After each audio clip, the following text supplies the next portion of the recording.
The first part is, where do babies come from?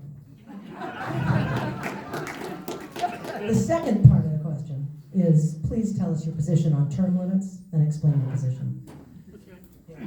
My name is Heerak Christian Kim, and I want to be your congressman. Because I am the answer man and the solution man. Whatever problem comes my way, I can solve it. And that's the person you need to run the election against Tom Bayer, beat him, and go to Congress and solve your problems in Congress. Where do babies come from? I like to say from God.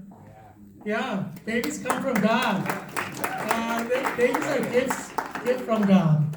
And we all know from our science class, biologically, where the baby comes from. And the second part of the question on term limits. I see Glenn Youngkin, and I'm so excited that Glenn Youngkin is our governor. Who's excited that Glenn Youngkin is our governor? Right? We're all very excited. And I thought to myself, wouldn't it be great if Governor Youngkin can be governor again for the second term? President.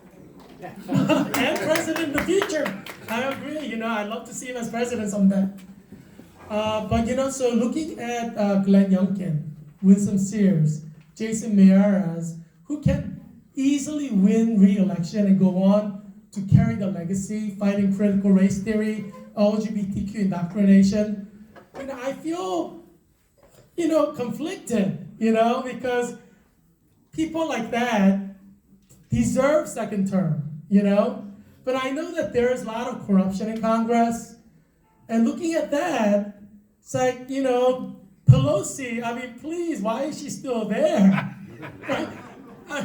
I look at Glenn Youngkin and I say, wow, if we could have more people like that, it would be so wonderful to have them kind of fight for us in Congress, or in governor's office or in the Senate. And President Trump, he had one term. If he had 2 terms, as you know, I'm the MAGA candidate, it would be so much better than Biden in office, right? Yeah, I totally believe in term limits. I think that there should be term limits in Congress. We really need to, we have to wait so long to get these 2 senators out of office. So there should be term limits. Some people stay on way too long. Look at the lady in D.C. She's been there for like 40 years. She's not helping D.C. The people that think she's so great, she's not really helping by staying. Somebody better could come along. Anyway, I think that term limits are very important, and I think that Congress people should stay there for maybe 2 terms. I think that's what would be the best thing to avoid people who just stay there and they just stop working, they stop caring. I think it should be like the presidents and governors. Maybe the governors can stay for maybe 1 more term, but that just varies by state. Okay, thanks.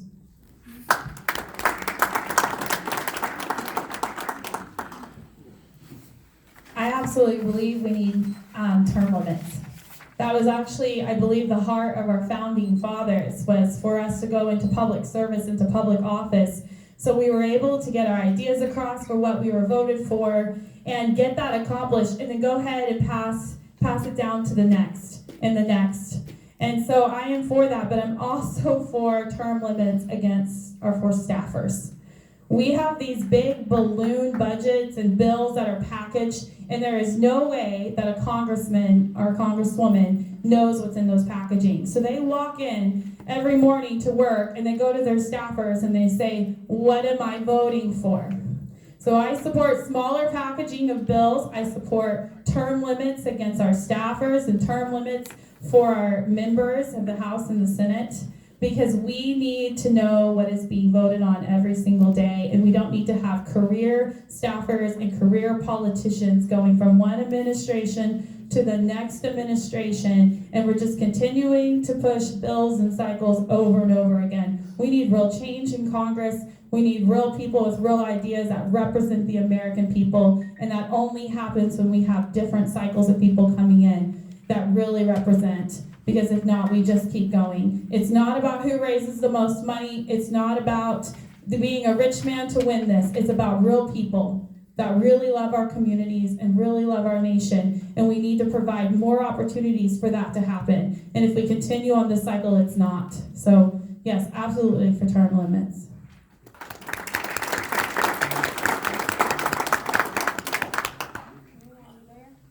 I am here. Can you hear me? We can. Awesome. So the question was, where do babies come from? Babies come from a woman. Period.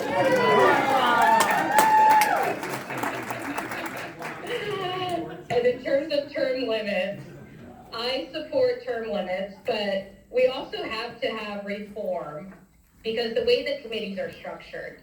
So currently, the way that it works is that seniority matters, and in order to be a chairperson, and eventually I would like to be a chairperson of the Approps Committee or the Intel Committee someday, but we need to fix that. And so in order to do that, we need to restructure the way that the committees operate right now. And so I'm all for term limits. And I'm not going to Congress to not get things done. So you can count that we will restructure things and we will ensure that we do not have term limits and we can still have successful committee arrangements. Thank you.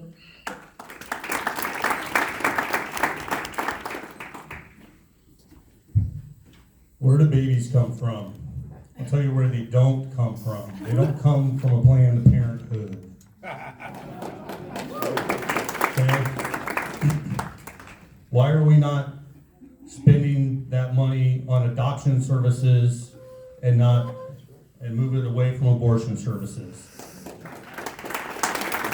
And bring all of our babies to full term. On congressional term limits, I don't know if you're aware, conventionofstates.com. There's been an effort underway for a number of years to do 3 things to bring 3 amendments to the Constitution. One of those is term limits. One of those is to limit federal overreach, and the other is to balance the budget. I support all 3 of those emphatically.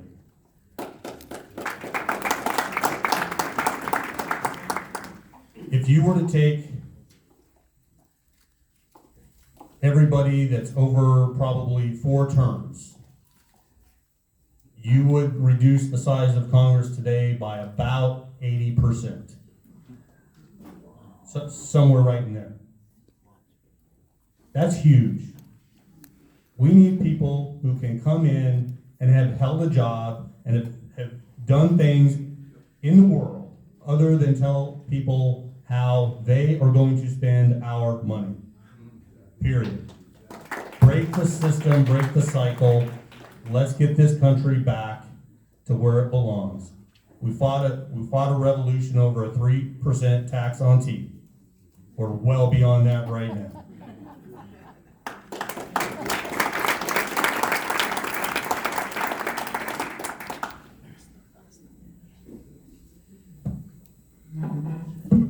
Okay.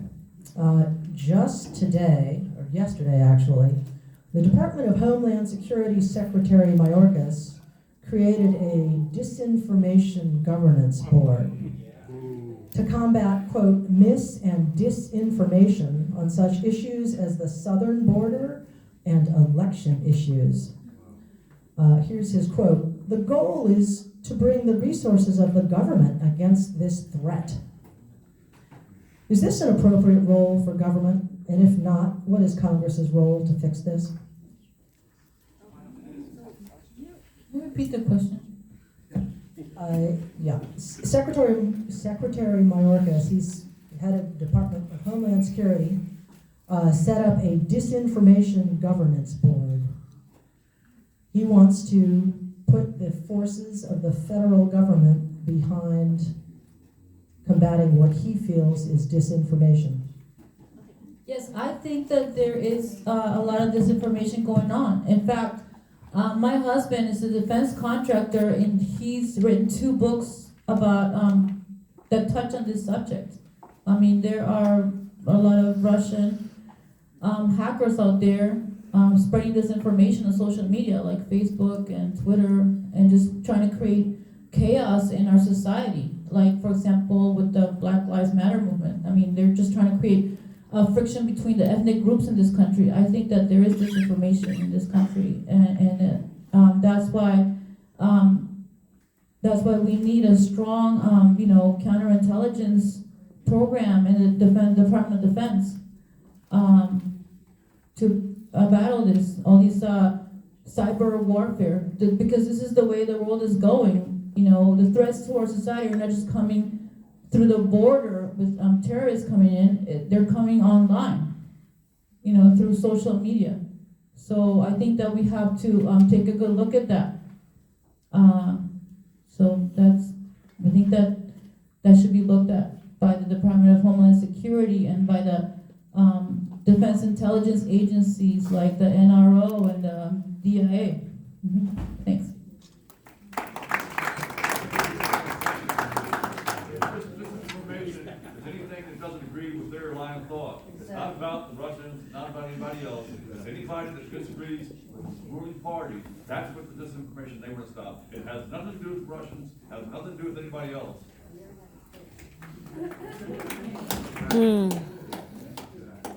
So for me, as a Republican and a constitutionalist, I believe in the First Amendment, and I will be fighting for your First Amendment rights. The government has absolutely no business telling me what I can and cannot say. Words are not violence. And how many people in this room has had things taken down off of their Facebook accounts, off of their Instagram accounts, because of things that you wanted to know and you wanted to understand? And this is a direct account or attack because of people like Elon Musk, who's not even a Republican or a conservative, but he is wanting to open up our ability to gain back our free speech. And we need to be courageous, and we need to continue to fight this. This is absolutely wrong that they're willing to do this to us again. And it is time for us to stand up for it for real. And I will be doing that in Congress. I might not have a lot of ability as a freshman congressman to make a lot of decisions, but I sure can make a lot of noise. And I can talk about the things that we are dealing with, and this is one of them. We cannot continue to let them silence our voices and our opinions. That is what the most American value, that's why it's number one. And we're going to stand, or I'm going to stand for that. I'm going to stand for that. And I believe if we're going to counter any of this stuff that's coming out of our district and the wokeism, we better be strong enough to stand for that. So I am First Amendment always. First Amendment. So thank you.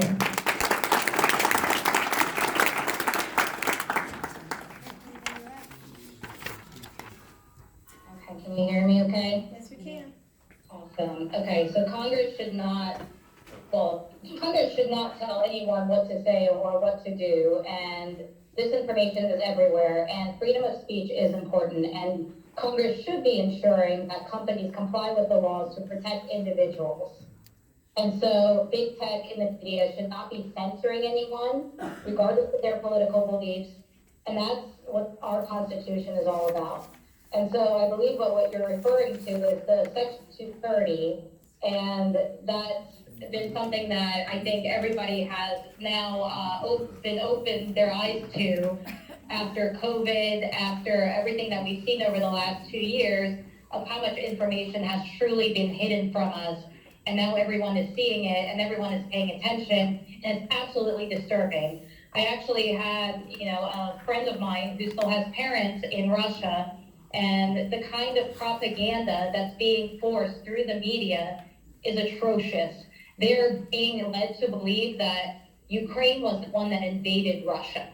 And so that's the kind of information that the American media can too create into propaganda and get us into a spiral where we don't know what's true or not. So I believe that we need to ensure that Congress is promoting freedom of speech. We need to ensure that companies promote it, and we need to ensure that the media is being held accountable and not censor anyone, regardless of their political beliefs or any other beliefs for that matter, and ensure that we have freedom of speech. Thank you so much.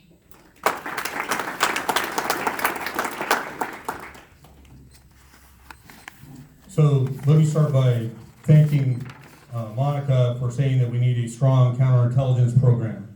Having spent 27 years as a counterintelligence officer, I'm ready to lead the way on that. With Kezia, thank you for mentioning the Facebook censorship. When I was your Republican nominee in 2020, my campaign Facebook page was taken down twice for about 40 to 45 days each time, as a first-time candidate, with about 5,000 people on that page. Don't tell me that didn't hurt. I know it firsthand. So, with the gentleman's comments back there about it's not about the Russias and the Chinas of the world. To an extent, yes, I would agree that the purpose is not external, it's internal. However, the Russias and the Chinas and the Irans and the other nefarious actors around the world, they do a great job at misinformation and disinformation. Actually, disinformation. To be misinformed means there was an error. To be disinformed means there was intent. That's the difference. So, we as Americans have to stand up for our First Amendment rights the same way we stand up for our Second Amendment rights, because they are just as important. Constitutional, God-given, and there are limitations on government, not limitations on us. I will defend that to my last breath, congressman or not.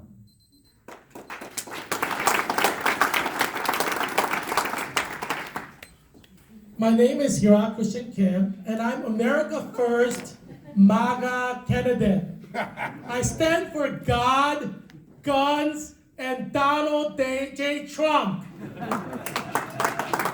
Why is this important for me to say? Because no matter what you feel about President Trump, he fought for First Amendment. His Facebook account was taken down. His Twitter account was blocked, which started the ball in motion among all Americans who care about the First Amendment to acquire a Twitter account, which Elon Musk did. That is all Donald J. Trump's inspiration. He tweeted out mean tweets, and rhinos, Nancy's in the Republican Party called him an anti-Semite, racist. You heard Mitt Romney call him all kinds of names. Boo. Rhino Mitt Romney. Boo. Yes, boo, right? And Republican rhinos have attacked Donald J. Trump. And not only that, even Republicans who stand for the Holy Bible and call homosexuality sin. Because Romans 1 says homosexuality is sin. And rhinos in the Republican Party call you a racist, an anti-Semite, homophobe, just because you stand by Bible principles. I stand for God, guns. I am for constitutional carry. 25 states have passed it. I've been encouraging Glenn Youngkin, Winsome Sears, Jason Miyares to make Virginia a constitutional carry state. I am the America First MAGA candidate that you should support, and I will bring America First victory against Don Beyer.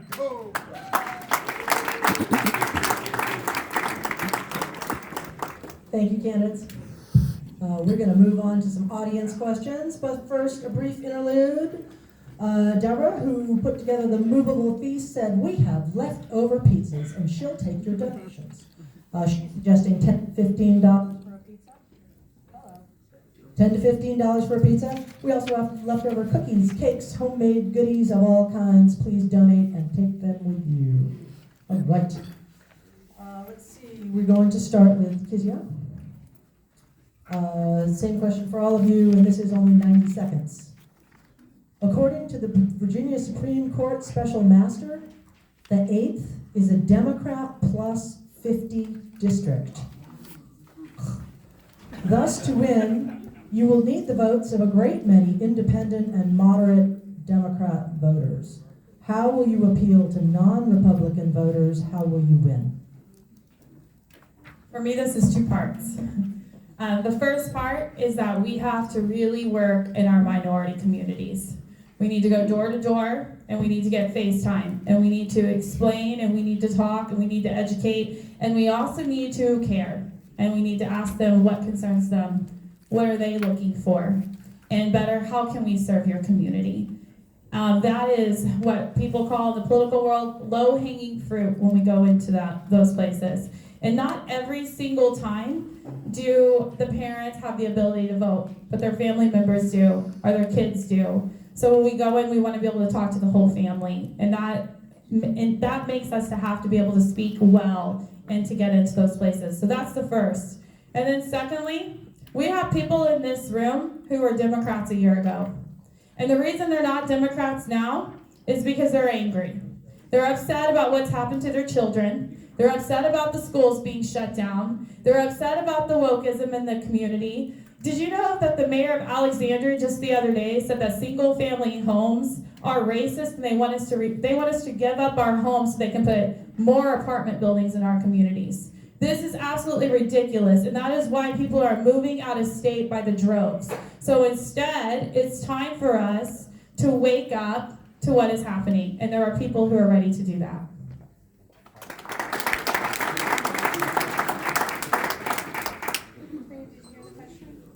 I think it was, how do you flip a D plus 20 district?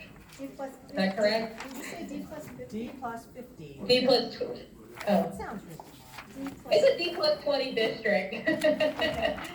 And so, we're not even certain that it's gonna be Don Meyer that's gonna be running. He has an AOC-backed opponent, so we might be facing an even more interesting race. And so the way that you flip a D plus 20 district is, we've got almost 50% of the district that's either minority or immigrant, which means it no longer looks like Don Meyer. So as an immigrant myself, I can relate to the struggles and the life path of these communities. I came to this country, lived on food stamps in Baltimore City, worked my way through college into a successful career. I have lived the American dream, and that dream is being taken away from these groups. So I'm very relatable to these groups of folks who just want that American dream. Second, even if every single Republican, like you mentioned, came out to vote, we would still lose. So those Democrats and those independents are super important. And Glenn Youngkin understood this, and that's why his approval rating in this district among independents is in the high 40s. So by sticking to my conservative values, not embracing polarizing politics, or posting images that stick to one specific person or a brand of Republican, I am someone that the Democrats and the independents can proudly support. And very importantly, I didn't just move to this area to run for Congress. I'm not a career politician. I have been vetted by the American defense and intelligence communities. I have no political or personal baggage that a sophisticated and well-funded campaign like Don Byers could dig up and blast around on day one. Thank you.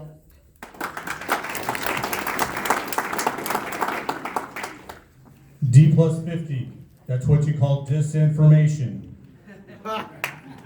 Two years ago, it was D plus 21. And even with the redistricting, it's not D plus 50. You add to that what was mentioned by the district chair candidate earlier, that the needle has been moved 6.5 points in the 8th district. So out of that 21 points from 2 years ago, we only need 11 of those 21 to win, because that's more than half. Well, 11 minus 6.5 leaves 4.5. And if you look at everywhere that I door knocked 2 years ago, it's red or light blue, to include an entire string of precincts across northern Arlington. It can happen, it can be done. And if you look at what was gained in terms of precincts and the demographics there, heavy Asian and Latino. And they aren't friends of the Democrats right now. Not in the least. So there are huge gains to be made. The environment has changed drastically in the 2 years since I ran last. It is the #1 driving factor of change in people's voting preferences this year. So that's how we do it. That's how we win. That's how we get Don Beyer out. And by the way, I did go to the Arlington Democrat Forum. She's dangerous.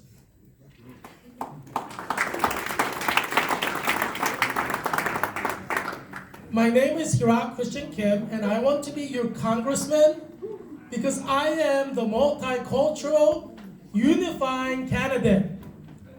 I'm sure many of you have met my liaison officer to Muslim communities. Can you please stand up?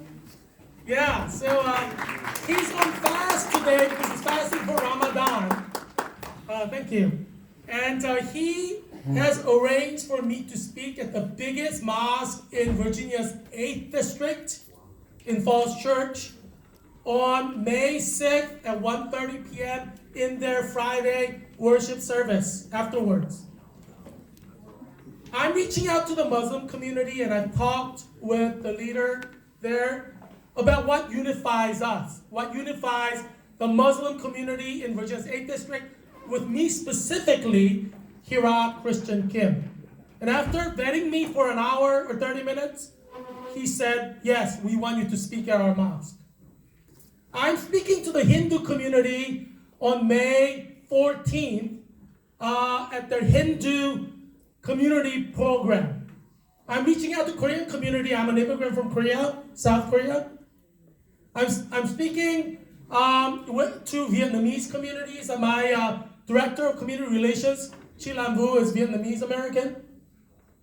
I have many white Americans in my staff, like Amy Jacobs, Paul Ellis, who want to see America great again.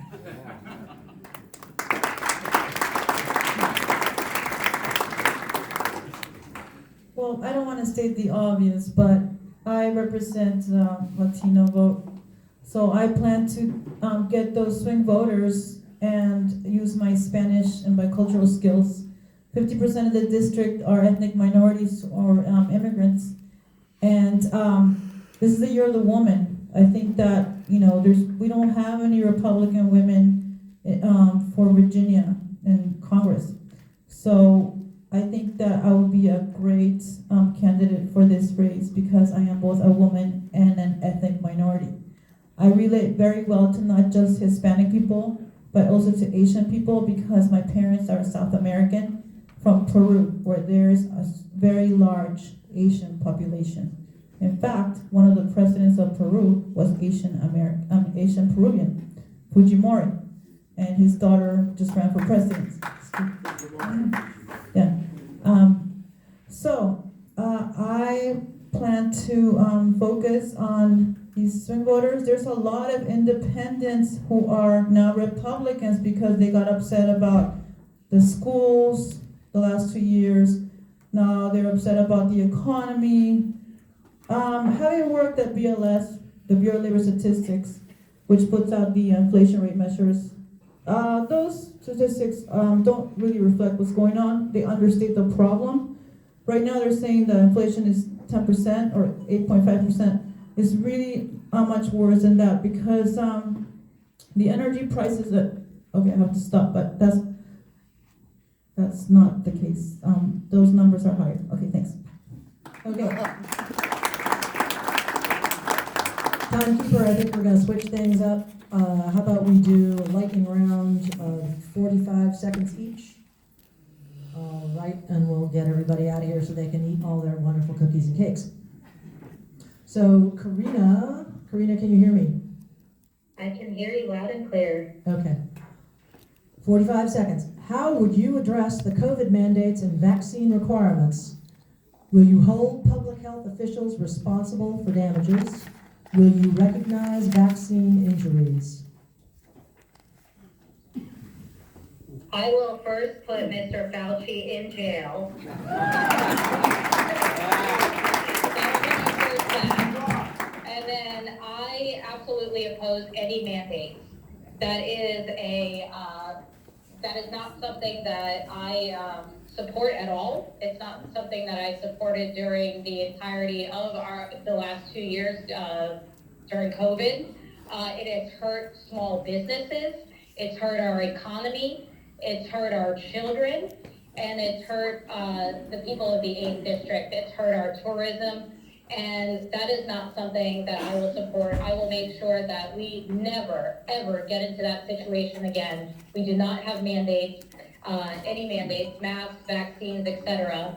And people should be allowed to choose for themselves what's appropriate and what's appropriate for their families and their children, what's appropriate for their businesses. And that is the beauty of America. Everyone has their freedoms, and those freedoms should be respected. Thank you.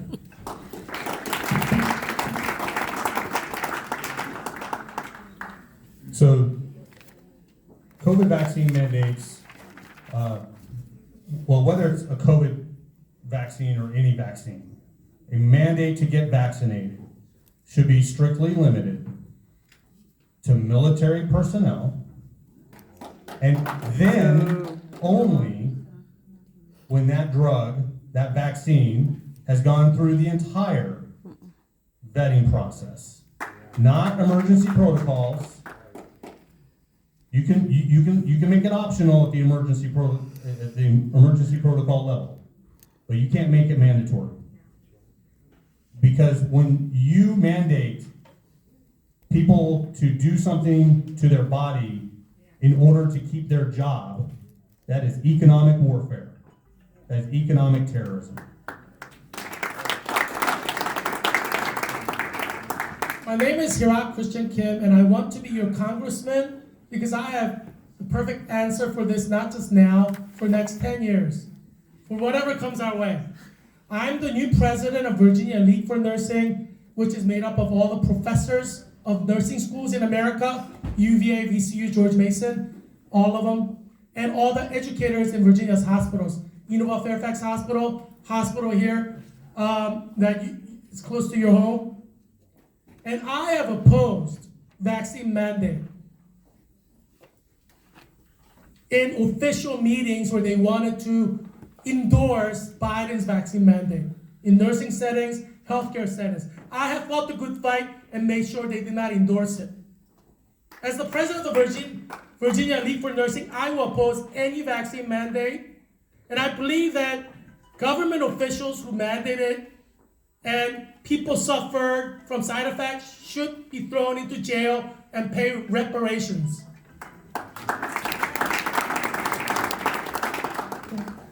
I agree with Karina. I would also want Mr. Fauci to go to jail. I think he's done a great harm to not just the United States, but the world. I am against